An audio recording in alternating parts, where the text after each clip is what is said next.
toutes et à tous, retour dans notre chronique cybersécurité où nous allons aujourd'hui parler des objets connectés avec Olivier Perroquin qui est donc le directeur général d'Innoebo.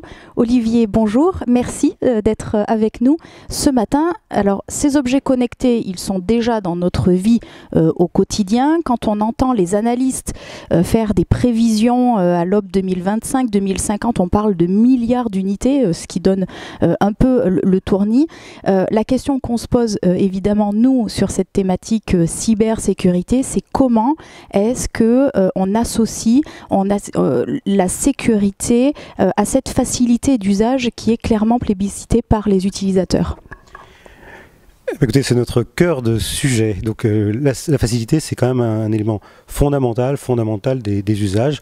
En dehors de facilité, on va chercher à contourner toutes les fonctions de sécurité. Donc il faut que ce soit facile. Mais ça doit être sécurisé. Ça, c'est un autre fondement.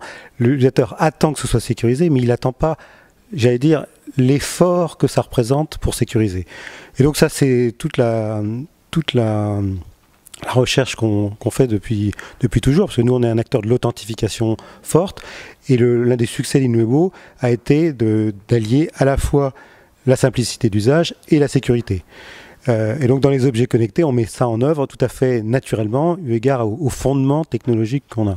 Alors on a une petite chance dans ce domaine, c'est qu'on a une technologie qui permet de mettre la fonction de sécurité dans un environnement qui n'est pas nécessairement sécurisé. Donc ça, c'est notre technologie, c'est breveté, etc. Et ça nous permet, la valeur de ça, c'est justement d'y mettre la couche d'usage qui convient. Parce qu'à partir du moment où on a un fondement de sécurité, on va être capable de mettre l'ergonomie en avant, la sécurité suivant. Voilà. Et cette sécurité, comme elle est intrinsèque à notre technologie, on va mettre ça dans des cas d'usage extrêmement simples.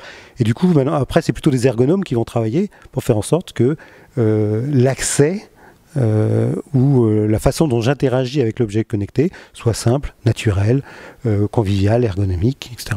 Donc ça, c'est ce qu'on fait tous les jours dans le véhicule connecté, dans le partage au sens très large du terme, le car sharing ou ce genre de choses, ainsi que tout objet dans lequel un utilisateur doit accéder, interagir, chercher à accéder à cet objet connecté. L'objet connecté pouvant, et de plus en plus, contenir des objets sensibles, j'entends des données sensibles, des données personnelles sensibles, et donc il faut les protéger. Donc ça, Innoebo est une PME, l'innovation c'est effectivement le cœur de votre quotidien et ça depuis des années.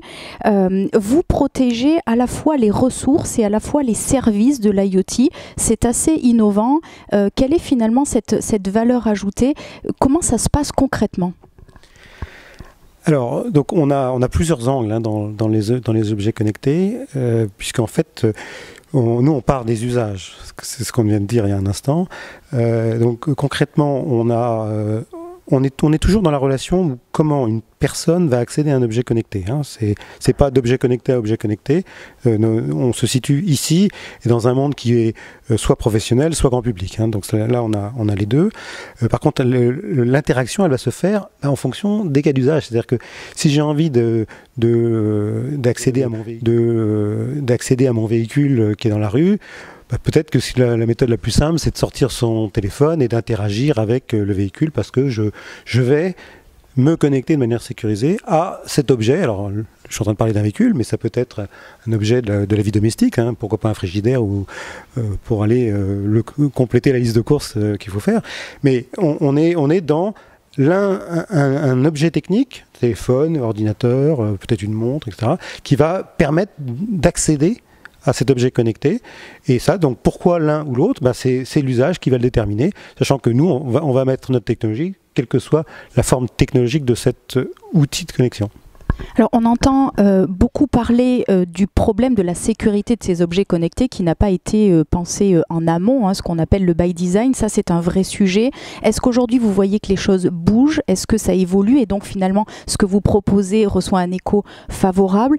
Et ce sera peut-être le prolongement et donc la dernière question. Quel est le chemin qui reste à parcourir sur 2018 et au-delà pour avoir des objets connectés qui vont envahir notre quotidien privé, professionnel, qu'ils soient enfin sécurisés?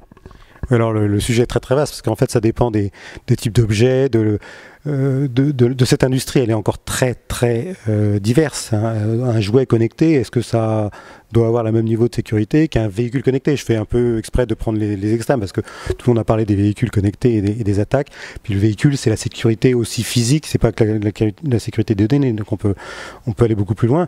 Donc l'industrie n'est pas encore mature, hein. Elle se cherche, mais par contre il y a des segments qui sont très préoccupés par cette sécurité et ces gens-là sont à l'écoute, et notamment les technologies qu'on apporte sont bien évidemment des briques complémentaires, même si by design ça n'a pas été prévu, hein, parce que nous on est capable d'aller intégrer ou rajouter la fonction de sécurité, toujours dans le sens qui est le nôtre, hein, c'est-à-dire en quoi je me permets le contrôle de l'accès à l'objet connecté, hein. Mais en tout cas, on est donc dans une démarche d'accompagnement de la complémentarité au sens de la fonction de sécurité. Merci beaucoup Olivier, on l'a compris, c'est un sujet qui va nous porter tout au long de l'année 2018. On aura donc plaisir à continuer à évoquer ce sujet avec vous. Merci Olivier d'avoir été avec nous ce matin. Merci beaucoup à vous de nous avoir suivis. Restez connectés pour suivre les prochaines interviews dédiées à la cybersécurité. Belle journée à tous.